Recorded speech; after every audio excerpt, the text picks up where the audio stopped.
तो हेलो दोस्तों, आज हम लोग जाएंगे ब्रह्म कुमारी, जो कि बहुत ही अच्छा जगह है और शांत जगह है। तो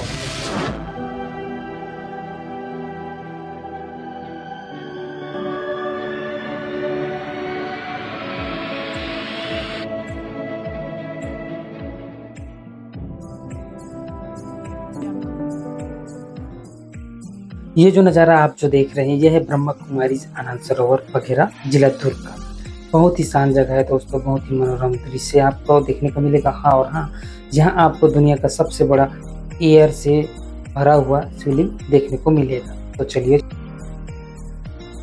ये नज़ारा है दोस्तों, यहाँ जो गेम जोन बनाया गया है उसका बहुत ही प्यारा जगह है दोस्तों। आप देख सकते हैं यहाँ शिवलिंग कितने सारे दिखाए गए हैं। आप देखिए, यहाँ झांकी की भी बनाया गया था।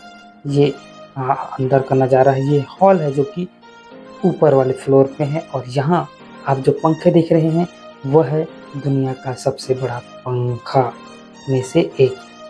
ये है शिव बाबा। जी हाँ, आपको द्वादश लिंग दिखाया जाएगा। देखिए कौन कौन से शिवलिंग है, इसमें नाम दर्शाया गया है। आप बारी बारी से पढ़ते जाइए। केदारनाथ, महाकालेश्वर, धृणेश्वर, त्र्यंबकेश्वर, और आगे और भी है दोस्तों। मैं आपको अगले वीडियो में दिखाता हूँ। विश्वनाथ, नागेश्वर, रामेश्वर, नंदी जी भी है। देखिए, भीमेश्वर,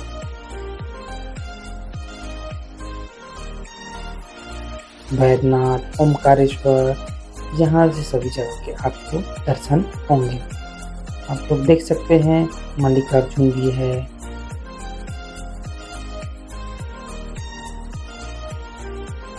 सोमनाथ भी है। देखिए दोस्तों, कितना अच्छा यहाँ अंदर सुंदर नज़ारा दिखाया गया है। बहुत ही प्यारा है दोस्तों। लोग देख सकते हैं, मैं आपको दिखा रहा हूँ। ये द्वादश ज्योतिर्लिंगों का महत्व इसमें लिखा हुआ है, आप पढ़ते जाइए। यहाँ लिखा है, ज्योतिर्लिंगों का मार्गदर्शन करने वाले अति भाग्यशाली होते हैं। आगे और कुछ भी बहुत से लिखा हुआ है, आप पढ़ते जाइए। मैं एकदम धीरे धीरे आपको वीडियो को दिखा रहा हूँ।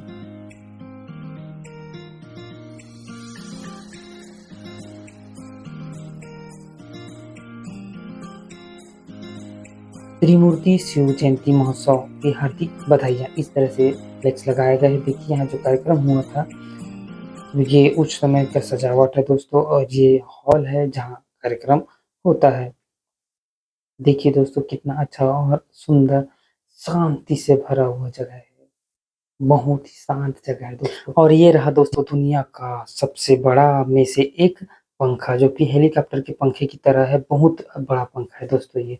आपको वीडियो में अंदाजा नहीं होगा, जब आप वहाँ स्वयं जाएंगे तो देखेंगे कि वाकई में ये पंखा कितना अधिक बड़ा है दोस्तों। ये दो पंखा बड़े बड़े, बहुत अधिक बड़े। परिवर्तन होने वाला है। और ये जो देख रही है, मतलब पूरा निश्चिंत है, जैसे रात के बाद सुबह होना निश्चिंत है, सुबह के बाद रात होना ये निश्चिंत है। तो इस तरह जो निवास करते थे वो हमें, वो आत्माएं हैं जो इसमें हम पहले निवास करते थे, लेकिन अब फिर से हमको इनके जैसा बनना है। तो उनके जैसे बनने के लिए हम अपने अंदर के जो संस्कार हैं, उस संस्कारों को परिवर्तन कर रहे हैं।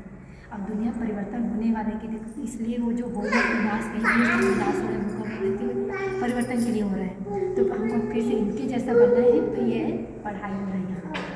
वो तो डॉक्टर बने, इंजीनियर बने, तो पढ़ाई के बाद एक ही जन्म के लिए रहते हैं, लेकिन ये गारंटी कि ये जो पढ़ाई हम 21 जन्म तक सुख में रहेंगे। 21 जन्म तक पूरा सुख में रहेंगे। वो जो पढ़ाई एक जन्म में हम डॉक्टर बनने की पढ़ाई किए, तो वो उसी जन्म में अगर मान लो हमारा अचानक एक्सीडेंट होने से हमारा मौत हो गया, तो वो पढ़ाई वहीं तक ख़त्म हो जाएगा। लेकिन यहाँ हमें अगर एक सप्ताह या एक साल तक जो सुने रहेंगे, तो वो पढ़ाई वेस्ट में नहीं जाएगा।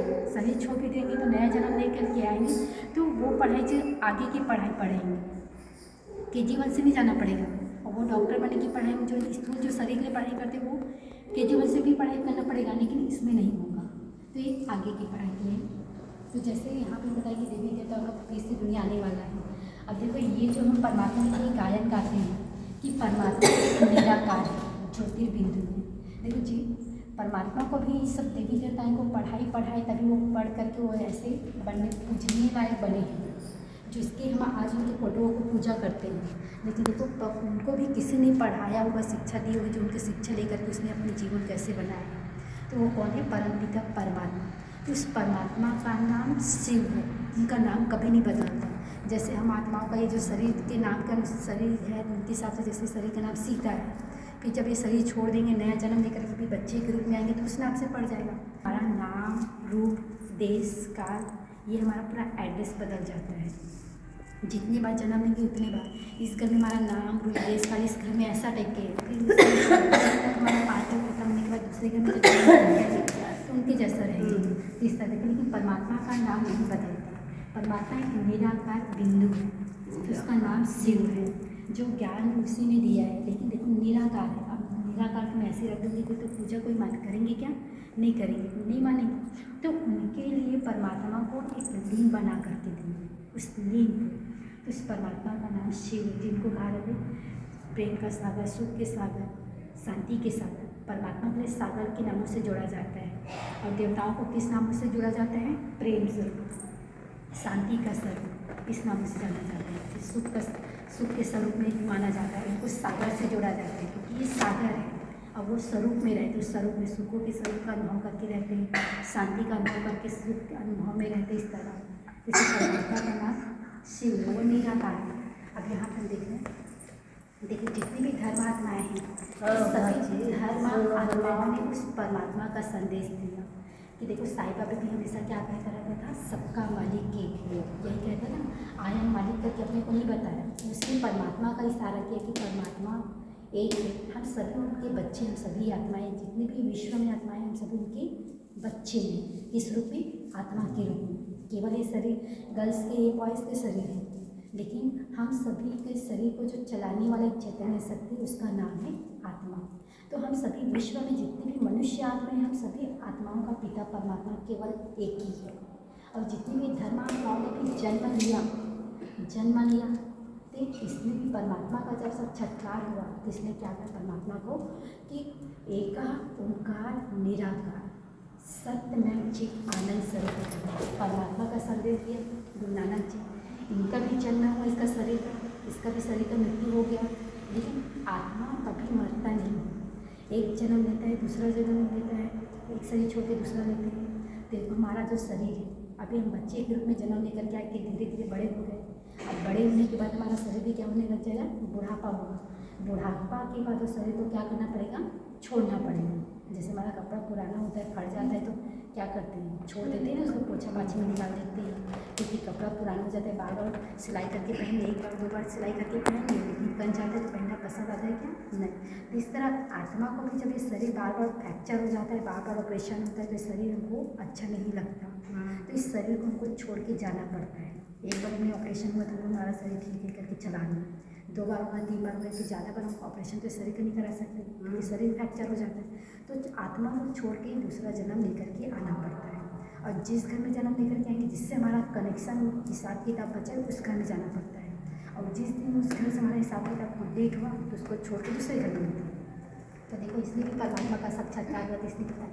देखो क्राइस्ट ने भी परमात्मा का किस रूप में बताया कि गॉड इज लाइट, परमात्मा एक लाइट के समान है, उनका कोई आकार नहीं। जैसे हमारा शरीर का आकार है, जैसे किसी का शरीर मोटा है, किसी का पतला है, किसी का बौना, किसी का लंबाई से दूर है, लेकिन परमात्मा का आकार लाइट रूप में बताया। आई एम गॉड करके ये नहीं बोला कि परमात्मा एक लाइट के समान है करके क्राइस्ट ने भी परमात्मा का साक्षात्कार किया। तो जितने भी धर्म आत्माएँ हैं, देखो कृष्ण जी ये भी शिव का भक्त है, राम भी शिव का भक्त की, शंकर जी भी शिव का भक्त की। तो ये सबको जन्म देने वाला परमात्मा है, ये सब उनके बच्चे हैं। हम जन्म मरण में नहीं करते आते इसलिए। अब यहाँ पर साकार और एक सूक्ष्म लोग ब्रह्म है। तो यहाँ पे हम मनुष्य आत्माएं जो हैं, हम अपना हड्डी मांस का जो शरीर है, हड्डी मांस का है, तो ये हड्डी मांस के शरीर को हम यहाँ तक ले जा सकते हैं, ग्रहों तक जा सकते हैं, लेकिन ग्रहों से भी आगे, चांद सूर्य से आगे नहीं जा सकते, क्योंकि 5 तत्वों से बना हुआ हमारा शरीर यहीं तक रह सकता है। लेकिन इसके आगे जब आत्मा इस शरीर को छोड़ के, 5 तत्वों से बने हुआ शरीर को छोड़ के जब जाती है, तो ये 3 देवताओं का साक्षात्कार होता है। हमने ये सुना था बचपन में कि देखो बादलों से भी ऊपर भगवान रहते, ऊपर ऐसे नहीं कि वो देवता रहते करते, वो 3 देवता रहते हैं, ब्रह्मा विष्णु, एक ब्रह्मा, ये 3 देवताओं के केवल रहते हैं। ये 3 देवता बस रहते हैं, बाकी तो हम देवी देवता ये नहीं आते हैं। तो ये 3 देवता रहते हैं। ये जो है सूक्ष्म का शरीर रहता है, ये जो हमारा शरीर हड्डी मांस का, लेकिन इनका लाइट का ड्रेस रहता है। और ये है आत्माओं की दुनिया। मान लो मेरे को किसी के घर जाना है गाँव में, मान लो सुना है कि हम ये गाँव में ये व्यक्ति रहता है 31 नाम से। अब हमने सुना है कि गाँव में रहता है, और मान लो तो घर ही नहीं पता, तो हम गाँव में जाके क्या करेंगे, भटकते रहेंगे ना। घर ही नहीं पता है, नाम सुना है किसी गाँव में रहता है ये व्यक्ति, और जाके भटका करेंगे, अब पता ही नहीं तो हम यहाँ पे ही करेंगे। तो इस तरह हम जो आत्माएँ हैं, हमने सुना शांति धाम की, इंसान का जब मृत्यु होता है तो शांति धाम जाते हैं, मुक्ति धाम में रह जाते हैं आत्माएँ निकल के। लेकिन रास्ता ही नहीं पता रहे तो हम कहाँ जाएंगे, सुने बस है केवल, लेकिन रास्ता ही नहीं पता रहे तो जा पाएंगे क्या, नहीं। तो इस तरह परमात्मा को स्वयं इस धरती में आना पड़ता है। कि देखो आपने तो सुना है कि घर हमारा मुक्ति धाम है, शांति धाम है, परम धाम है आत्माओं का, लेकिन आप अपने स्वयं को लेके जाते हैं इस घर। तो हम आत्माएं जो इस शरीर में विराजमान हैं, तो आत्मा जब यहाँ से निकल के जाती है तो लाइट के समान में ऐसे बिंदु बिंदु के रूप में रहती सभी, और आत्मा हमेशा यहाँ बैठती। कोई कहते कि हाथ में बैठा, कोई बोलते हाथ में ही आत्मा, तो ऐसे में जैसे ड्राइवर होता है हमेशा सामने बैठ के गाड़ी चलाते हैं, तो इस तरह आत्मा यहाँ बैठ के पूरा इस शरीर की कार के पूरा कंट्रोल करके चलाते हैं। तो जब इसको छोड़ के जाते थे तो लाइट के समान निकल के जाते हैं। तो यहाँ पहले तो लाइट फरिश्ते रूप में रहेंगे, साकारी में इस तरह में। अब यहाँ पे देखो ये जो 3 देवता है, तो देखो ब्रह्मा द्वारा नई दुनिया की स्थापना हो रहा है, वो फिर से नई दुनिया आने वाला है सत्युग। तो वहाँ चलने के लिए परमात्मा को इस शरीर का आधार लेना पड़ता है। तो परमात्मा आकर के उनके द्वारा पूरा नई दुनिया की स्थापना की तैयारियाँ कर रही हैं। फिर इनके ब्रह्मा द्वारा तो स्थापना हो रही है, चालू हो रहा है, कार्य चल रहा है। तो अभी तो इनके द्वारा जो क्या होगा, पालना होगा।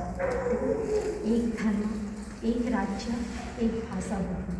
अभी देखो दुनिया में अनेक धर्म हो गए, अनेक भाषाएं हो गई, अनेक मतें हो गए, इसीलिए दुनिया में आपस में लड़ रहे हैं। जब एक धर्म, एक राज्य, एक मतें रहेंगे तो लड़ाई होगा क्या, नहीं। तो इसी तरह फिर से वैसे चल रहे हैं, एक मतें रहेंगे, एक के मत पर सभी चलेंगे। और सत्युग में केवल 9 लाख देवी देवता रहेंगे, 9 लाख। आज देखो जनसंख्या कितनी है दुनिया में, तो इस सभी जनसंख्या को क्या करना पड़ेगा, धीरे धीरे परिवर्तन हो रहा है। तो बाकी आत्माएँ वहाँ जाके रहेंगी, 9 लाख केवल इस दुनिया में आएंगे, बाकी आत्माएँ वहाँ जा करके रहेंगी। तीसरा ब्रह्मा द्वारा स्थापना, विष्णु द्वारा पालना होगी, एक धर्म, एक राज्य, एक भाषा, और एक मत पे इशारे पे चलेंगे। तीसरा और शंकर द्वारा कहा जाता है विनाश। कहा जाता है कि शंकर का जब तीसरा नेत्र खुलता है तो महाविनाश होता है। तो महाविनाश के मतलब होता है कि हम आत्मा रूपी जब अपने आप को जान जाते हैं कि हम रियल में आत्मा हैं, ये हमारे जो चमड़ी के साथ शरीर है मिट्टी में मिल जाएगा, जल के राख हो जाएगा, क्योंकि हम ये नहीं है जो शरीर दिख रहा है, केवल ये जो शरीर में बैठी हो आत्मा इस शरीर को चला रही वही है। इस तरह जब हम अपने आप को जान जाते हैं, देखो शंकर बाकी जो देवी देवता हैं उनको सुंदर सुंदर ड्रेस पहना के दिखाते हैं, लेकिन शंकर जी को हमेशा बिना कपड़ा को दिखाते हैं। क्यों दिखाते हैं, क्योंकि आत्मिक स्मृति में रहता है, इसमें आत्मा के चमड़ी में नहीं करती। उनके ऊपर कोई भी अगर कपड़ा टच करा के इसके शरीर से क्या हो जाता है, जल जाता है। जब इसका शादी होने वाला था तो शादी होते पार्वती के पास जाती है, तो सब देवताओं ने इनके लिए कपड़ा ला के देते हैं, 3 बार 4 बार के कपड़ा पहनो, आपका बारात निकलने वाला है, पहन लो करके। जितने भी देवता का कपड़ा ला के देते जाते थे, इसका कपड़ा क्या हो जाता था, जल जाता था। तो जा जाते थे कि इनके हमेशा ये आत्मिक स्वर पर बैठे रहते थे। तो एक बारात जाता तो क्या करते, राखड़ को लगा के किसी का बॉडी जला रहता है ना, उस राख को जला रहता है शरीर, तो किसी का बॉडी जला हुआ राखा को चुप करके जाता है। तो इस तरह इसने अपने आप को आत्मिक स्मृति में रख करके चमड़े की खाल को ये नहीं देखा, खाल और चमड़े की नहीं आत्मा है। तो इस तरह हमारा तीसरा नेत्र खुल जाता है, तो दुनिया से हमारा वैराग्य आने लगता है कि देखो ये दुनिया परिवर्तन होने वाला है। इस तरह जल्दी तो नहीं है अभी, साकारी है, शिव जो है निराकारी है ना। निराकार बिंदु बताइए कि परमात्मा शिव निराकार है और शंकर साकारी है। और देखो शंकर जी हमेशा किसके ध्यान में बैठे रहते हैं, शिव जी, क्योंकि ये बड़ा है ये छोटा है, क्योंकि इसको बनाने वाला शिव है, तो ये इसी के ध्यान में हमेशा ध्यान मुद्रा में रहता है। तो शंकर साकारी है, ये विनाशकारी, विनाश करने वाला दुनिया का विनाश करता है। और ये क्या करते हैं, कल्याणकारी है, कल्याणकारी और ये सुखों के सागर है और ये संतों के स्वरूप में रहते हैं इस तरह। और देखो हम बोलते हैं कि शिवरात्रि मनाते हैं हर साल, तो शिवरात्रि मनाते हैं हर साल, तो इसका मतलब क्या हुआ कि देखो ये जो दुनिया है काम क्रोध मोह अहंकार मोह, तो ये सब के वश में जो हम मनुष्य आत्मा वश में है। तो शिवरात्रि अर्थात परमात्मा का अवतरण रहते हुए दुख शांति की दुनिया में परमात्मा का अवतरण होता है। तो परमात्मा का अवतरण होता है तो अपने अंदर की जो बुराइयाँ है उसको ख़त्म करना परमात्मा की याद से। इनसे भी रात्रि अर्थात अब सुबह आने वाला है, रात के बाद सुबह होने वाला है। कि रात्रि इसलिए मनाया जाता है कि परमात्मा का दुख शांति की दुनिया में अवतरण होता है, तो उसको दुनिया में रात्रि मनाते हैं। लेकिन हम लोग क्या मनाते हैं, जयंती बोलते हैं, शिव जयंती इस तरह शॉर्ट में बता रहे हैं। अब यहाँ पे देखो कि हमारा जो भी कार्य हम कोई भी कार्य करते हैं तो सबसे पहले हम घर में क्या बनाते हैं, स्वास्तिक बनाते हैं। और क्यों बनाते हैं, ताकि हमारा कार्य क्या हो, शुभ, इसलिए हम स्वास्तिक बनाते हैं। और हमारा हर डिब्बा क्या रहता है, बराबर रहता है, कोई भी डिब्बा छोटा बड़ा नहीं रहता, हर डब्बा बराबर रहता है। और क्यों शुभ मतलब शुभ रात्रि मतलब हर चीज़ हमारा शुभ हो, तो हर समय हमारे लिए शुभ है, कोई भी समय हमारे लिए अशुभ नहीं है, हर समय शुभ है। तो देखो ये जो पहले यही भारत सतयुग था, देवी देवताएं निवास करते थे, तो ये जो 1250 वर्ष का था। अब यहाँ से घड़ी का काटा घूम करके त्रेता युग आया। अब त्रेता युग भी 1250 वर्ष का था यही भारत। अब त्रेता युग से द्वापर युग आया, तो द्वापर युग से अब कलयुग आया। अब कलयुग के बाद फिर से ये दुनिया आने वाला है, क्योंकि देखो घड़ी का जो काटा है वो 1 सेकंड का बच्चा है 12 बजने में। अब हम बोलेंगे 10 बज जाए तो वापस आएगा क्या, पीछे अपने समय पर घूम के काटा है यहाँ पे आएगा, है ना। तो इस तरह ये जो काटा है पूरा एक बार घूम कर रिवर्स हो गया, अब 1 सेकंड का बच्चा है 12 बजने में। अब ये दुनिया जाने वाला है कलयुग का, अब फिर से ये दुनिया आने वाला है। अब यहाँ पे लिखा है संगम। देखो हमने दुनिया में सुना कि सतयुग त्रेता द्वापर कलयुग, ये 4 युग सुने, लेकिन ये युग है जो संगम है, 5वां युग। तो 5वां युग जो संगम में कहते, तो संगम में था परमात्मा का इस धरती में अवतरण होना, आत्माओं का मिलन होना, आत्मा और परमात्मा का मिलन होना, जिसको कहते हैं संगम। और दुनिया में क्या समझते हैं, 2 नदियों का पानी मिलन हो रहा है, संगम हो रहा है, इस पानी से नहाएंगे तो हमारा आत्मा धुल जाएगा, कट जाएगा, लेकिन नहीं, हमारा वो जो शरीर होता है उसको इस तरह से। तो ये है आत्मा और परमात्मा का मिलन का समय को कहा जाता है संगम। पानी के मिलन से नहीं, पानी के मिलन से आप कितना भी नहा, लेकिन अंदर में जो मैल है वो खत्म नहीं होगा। लेकिन परमात्मा इस धरती में आकर के उनको ज्ञान, हमारे अंदर के जो मैल पाना है सोच, उनको बदलने का, इस तरह इसको कहा जाता है संगम। तो हर एक युग हमारे लिए श्रेष्ठ है।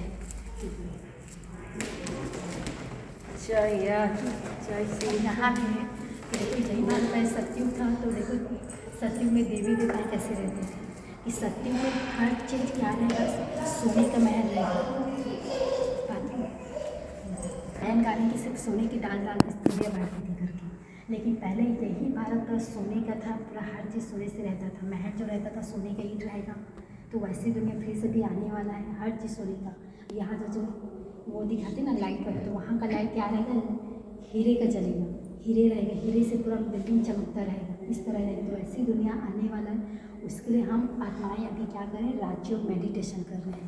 तो यहाँ जो राजयोग मेडिटेशन करें वही आत्मा केवल वहाँ जाएंगी, और जो नहीं करे मानो बाकी ये जो दुनिया में है ये आत्माएं आत्माओं की दुनिया में रहेंगी। जब इनका समय पाल्टा आएगा, जैसे द्वापर युग आएगा, कलयुग आएगा, तो वहाँ से वो आत्माएं यहाँ आएंगी, ये आत्मा सत्युग में नहीं जाएंगी। जो केवल राजयोग सीख रहे हैं ना, जो बाबा के बच्चे बने, परमात्मा के ज्ञान सुन रहे हैं, चाहे वो 1 दिन सुने चाहे 2 दिन सुने, वो आत्माएं निश्चिंत है कि वो इस दुनिया में जाएंगी। ये निश्चिंत परमात्मा का कहा है कि एक दिन जो सुने वो बच्चा, तो उसका निश्चिंत है कि वो बच्चा सतयुग में जरूर आएगा, भले उसका पद कम रहेगा। जैसे होता है ना कि देखो महल तो बहुत बड़ा रहेगा, पूरा एक भारत जो है पूरा, ये जो दुनिया है केवल भारत रहेगा, बाकी जो दुनिया पूरा मिटने वाला है, पूरा दुनिया पूरा परिवर्तन हो जाएगा, बाकी पिकनिक के लिए हमारी स्थान बना रहेगा, केवल एक भारत के बच्चे का, बाकी सब दुनिया परिवर्तन हो जाएगा, विनाश हो जाएगा। तो यही भारत में सभी एक साथ रहेंगे। तो देखो यही भारत, ये आत्मा जो है उसी दुनिया में जाएंगे, तो वो दुनिया में चलने के लिए हमको तैयारी करना है। अब देखो त्रेता युग आया, देखो सतयुग और त्रेता में पूजा पाठ नहीं होता। क्यों नहीं होता, क्योंकि हम सतयुग और त्रेता में भरपूर रहते हैं, हम भरपूर रहते हैं, तो किसी को याद करने की या किसी से मांगने की दरकार नहीं रहती। और वहाँ का जो हमको मानो कि किसी चीज़ का मानो मेरे पास है और इसके पास नहीं है, तो क्या होगा, अदला बदली होगा, मांगेंगे नहीं, अदला बदली का सामान चेंज होने वाला रहेगा। तो यहाँ जैसे हम खरीद रहे मांग रहे ऐसे टाइप होता है, तो वहाँ चेंज करेंगे एक दूसरे के रूप में सामान। तो यहाँ कुछ भी चीज़ हर चीज़ों से भरपूर रहेगी, तो किसी को याद करने की दरकार नहीं है। जब द्वापर युग आता है तो यहाँ पूजा पाठ चालू होता है, और सबसे पहले इस भारत में जब पूजा पाठ चालू हुआ तो सबसे पहले शिव का पूजा होता है। क्यों होता है, क्योंकि परमात्मा का नाम शिव है और वही ऐसी दुनिया बनाते हैं, तो इसलिए उसका सबसे पहले गायन उनका पूजा होता है। फिर धीरे धीरे राम कृष्ण का देवताओं के होते हैं, तो धीरे धीरे जैसे कलयुग आने लगता है तो जानवरों में पूजा करने लग जाते हैं, पेड़ पौधों में पूजा करने लग जाते हैं। क्यों करने लग जाते हैं, तो वो मनुष्य आत्मा के जो मते हैं जिन कण कण में भगवान ही कहने लग जाते हैं। देखो आज परमात्मा गाय या बकरी के शरीर में अगर आएगा और उस भाषा में बोलेंगे तो समझ पाएंगे क्या, नहीं। तो परमात्मा को एक मनुष्य तन का ही आधार लेना पड़ता है, जो हमारी मनुष्य आत्मा इस भाषा को समझ पाए। क्योंकि देखो आज देखो जानवर, मनुष्य की जो बुद्धि जानवरों जैसे भी हो गई है। क्यों हो गई, क्योंकि ना समझ हो रही है, इस तरह धीरे धीरे दुनिया परिवर्तन हो रही है। और लास्ट के समय देखो यहाँ पे दिखा रहे कि पुरानी तमो प्रधान कलयुगी की सृष्टि का विनाश। तो ये जो दुनिया है, बाकी कहीं पे भूकंप होगा, कहीं पे बाढ़ आएगा, कहीं पे बहुत कुछ होगा, मारपीट होगा, तो इस तरह बाकी जो देश है वो पूरा सभी इस तरह से विनाश होगा। केवल एक भारत ही रहेगा जो वो सुरक्षित रहेगा। ये धीरे धीरे परिवर्तन होगा भारत का, क्योंकि यही भारत सतयुग कहला बनने वाला है। तो परिवर्तन देखो हम कभी करते हैं कि पहले पुराना चीज़ों को हटाते हैं, फिर नया खरीद के लाते हैं, तो नया चीज़ अच्छा लगता है। तो इस तरह ये जो दुनिया है, ये धीरे धीरे कीचड़ पट्टी जो है, ये पूरी दुनिया सफाई होगा, दुख शांति सबकी मिटेगी, फिर से नई दुनिया सत्युग आएगी। ये नर का ये स्वर्ग आने की तैयारियाँ चल रही संगत। अब यहाँ पे देखिए कार को चलाने वाला कौन रहता है, ड्राइवर बिना नहीं चलेगी। तो इस तरह जो हमारा शरीर है, हड्डी मांस का शरीर, इसको चलाने वाला कौन है, आत्मा। आत्मा ही तब इस शरीर का वैल्यू है। आत्मा इस शरीर से नहीं निकल गया तो इस शरीर का कोई वैल्यू है। इस शरीर ड्राइवर चलाता है, हमेशा कहाँ बैठता है, सामने बैठता है, चाहे वो पीछे लेंगे चाहे आगे लेंगे गाड़ी को, तो इसमें कहाँ बैठ के लेंगे, सामने से। तो इस तरह आत्मा भी कहाँ बैठता है, सामने। और सामने बैठ कर के शरीर रूपी जो मोटा रूपी कार है उसको क्या करता है, यहाँ बैठ कर के पूरा कंट्रोल करता है। इस तरह आत्मा हमेशा मस्तिष्क के बीच में बैठता है, इस तरह। तो ये शॉर्ट है। अब देखो हमको ये जो शक्तियाँ हैं, तो राजयोग मेडिटेशन से सब शक्तियाँ हमारे अंदर प्राप्त होती है। हमारे अंदर देखो किसी ने कुछ कहा तो हम सह नहीं सकते, जवाब पे जवाब देने लग जाते हैं। लेकिन राजयोग मेडिटेशन से हमको ऐसा क्या होता है, सहयोग की भावना हमारे अंदर आने लग जाती है कि इस आत्मा को चलो सहयोग करते हैं, इस तरह। तो इस तरह देखो ये दिखा रहे कि गोवर्धन पर्वत को कैसे कि उन्हें सभी ने सहयोग देकर दिखाया। गोवर्धन पर्वत रूपी अर्थात दिखाते हैं कि कलियुग रूपी जो दुनिया है दुख शांति की, इसको हटाने में परिवर्तन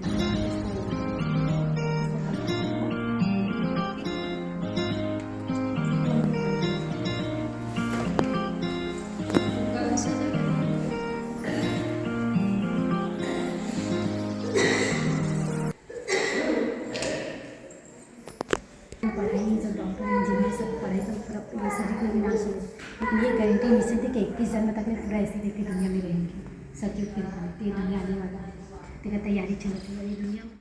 तो कैसा लग रहा है दोस्तों आपको यहाँ का नज़ारा, आप देखिए और मुझे कमेंट बॉक्स में ज़रूर बताइएगा। ये है शिव और शंकर में अंतर, क्या अंतर है आप आराम से पढ़िए और बताइए दोस्तों, कैसा रहा आपका ये अंतर का जानकारी ज़रूर बताइएगा दोस्तों। कमेंट बॉक्स खाली है आपके लिए, बिल्कुल खाली है, फ्री है, आप अवश्य ही बताइएगा। और ये है दोस्तों देखिए किस तरह से पहाड़ का निर्माण किया गया है, झांकी बनाया गया था उसके लिए। यहाँ आपको पूरा नज़ारा मैं आपको दिखाऊँगा, यहाँ का देखिए किस तरह से शिवलिंग रखा गया है। आगे पूरा ज्योतिर्लिंग आपको देखने को मिलेगा दोस्तों। ये देखिए ये आनंद सरोवर का बाहरी है दोस्तों। देखिए ये बिल्डिंग है ब्रह्मा कुमारीज़ का, आप देख सकते हैं कितना अच्छा बना हुआ है ये, बहुत ही प्यारा है दोस्तों। और बाकी में दोस्तों आप लोग को जानकारी के लिए मैं बता दूँ, बहुत अधिक शांत जगह है। यहाँ आने से आपको बहुत अधिक शांति मिलेगी। और ये हवा से बने हुए शिवलिंग को हवा से फुलाया जा रहा है। अब देखिए अंत में कितना अधिक विशाल बनता है। तो ये आपको फूलते-फूलते दोस्तों कम से कम आधा घंटे से ऊपर लगेगा। तो देखिए दोस्तों ये अभी फूलना चालू हो गया है, धीरे-धीरे इसमें मोटर से हवा भरा जा रहा है और हवा धीरे-धीरे इसमें जा रहा है। तो ये ऊपर उठते बढ़ते जा रहा है और ये लास्ट में आपको देखने को मिलेगा दोस्तों कितना ज़्यादा विशाल बनेगा। तो वीडियो में अंत तक ज़रूर बने रहें दोस्तों, आपको ये देखने मिलेगा ये शिवलिंग कितना बड़ा बनता है।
आप लोग देख ही सकते हैं दोस्तों किस तरह से इसमें हवा भरा जा रहा है और ये शिवलिंग धीरे-धीरे अपना आकार लेते जा रहा है।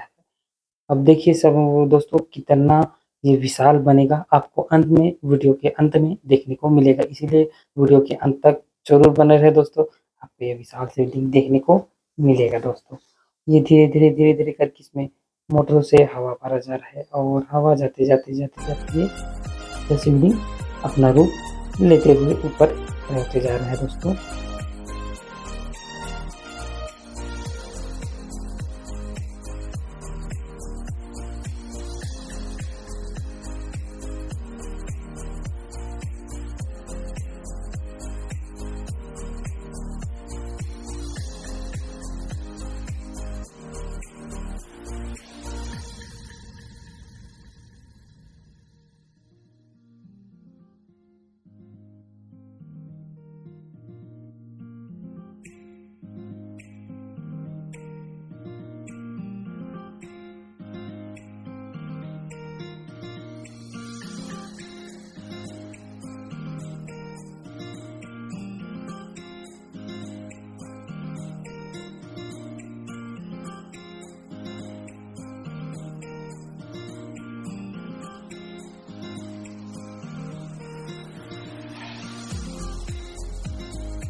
तो देखिए दोस्तों, ये कितना विशाल रूप त्रिमूर्ति शिव हवा भरने के बाद ले रहा है दोस्तों।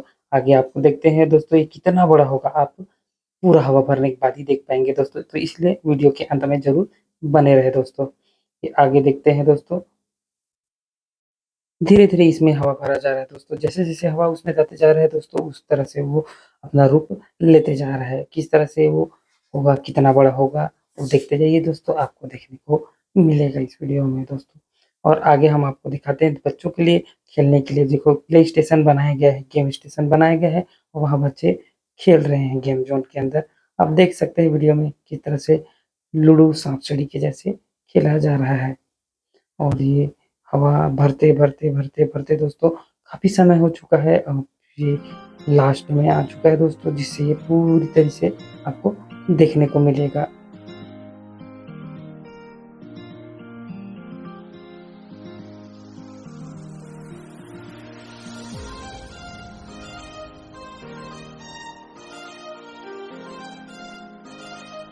ये फ़ोटो जो आप अभी देख रही है शिव बाबा जी का फ़ोटो, तो देखो दोस्तों किस तरह से वो अपने लिखने के लिए बैठे हुए हैं। वो जो कि आप देख सकते हैं, और ये जीवन को श्रेष्ठ बनाने वाले प्रतीक चिन्ह है, जो कि ये भी गेम ज़ोन के अंदर है दोस्तों। इसको आप खेल-खेल में आप जान सकते हैं कि आपका किस तरह से व्यवहार है, आपका बनावट है, आपका भविष्य किस तरह से है, आप इसमें गेम खेल के जान सकते हैं। इसमें आप देख सकते हैं दोस्तों किस तरह से ये इसमें पूरा दिया गया, आपको मैं एकदम धीरे-धीरे दिखा रहा हूँ दोस्तों, आप आसानी से देख सकते हैं।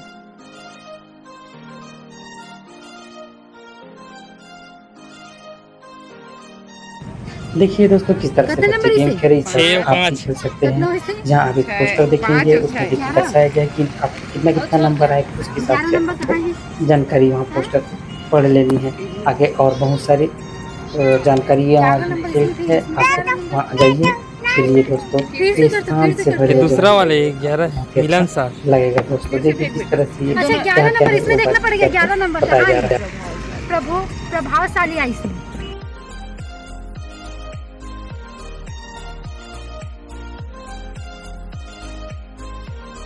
तो वीडियो में आप देख ही सकते हैं, लगभग पूरा हवा भरने ही वाला है दोस्तों। किस तरह से ये दिख रहा है और कितना बड़ा है, आप कमेंट्स में ज़रूर बताएं दोस्तों। तो देखिए कुछ इसमें हवा भरना और बाकी है, ये सीधा हो जाएगा। तो ये पूरा हवा लगभग भर चुका है, आप त्रिमूर्ति शिव को देख सकते हैं कितना विशाल है दोस्तों। आप कमेंट करके ज़रूर बताएं दोस्तों।